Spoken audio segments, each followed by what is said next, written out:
Дүкеннен шығып жатқан кезде, жаңағы құрылғылар ойнап жатқан кезде, жаңағы супермаркеттің болсын, дүкеннің болсын, күзетшісі ол міндетті түрде сізді тоқтата алады. Бірақ та ол азамат, яғни күзетші қандай да бір тінту жүргізуге ешқандай құқығы жоқ. Өйткені тінту жүргізу ол біздің Қазақстан Республикасының яғни құқық қорғау органдарына тиесілі, яғни процессуалдық іс-әрекеттер. Яғни ол жаңағы полиция қызметкерлері келгенше, яғни ұстап тұра алады, яғни жібермей тұруға құқылы.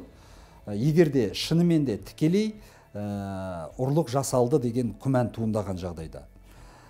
Сонымен қатар жаңағы супермаркеттің күзетшісі жаңағы сатып алушыдан, яғни күмәнді адамнан жаңағы несін, сумкасын ашып, ішіндегі нәрселерін өзі алып шығуына яғни мүмкіндік беруі мүмкін, яғни сұрауы мүмкін.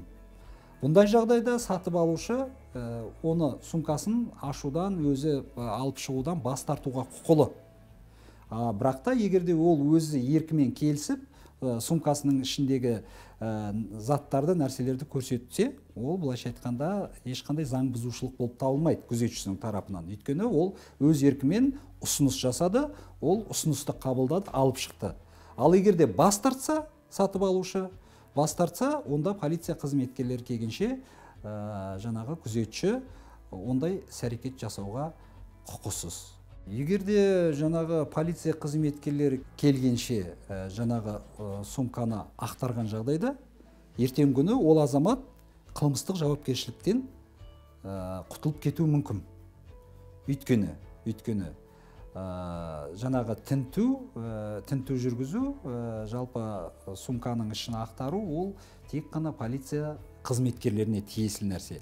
Сол себептен жаңағы сатып алушы, яғни сумкасында қандай да бір заңсыз, яғни ұрланған нәрсе табылған азамат, ертең күні былайша айтқанда тергеу барысында ол қысқартылуы мүмкін. Өйткені оның сумкасына басқа, яғни бөгде азамат, яғни күзетші қолын салды.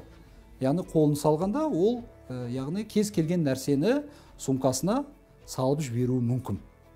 Сол себептен бұл заңсыз іс-әрекеттер егер жүзеге асып жатса, тергеуде жаңағы ұрлықшы азамат болғанның өзінде де оның яғни жауапкершілікке тарту екіталай.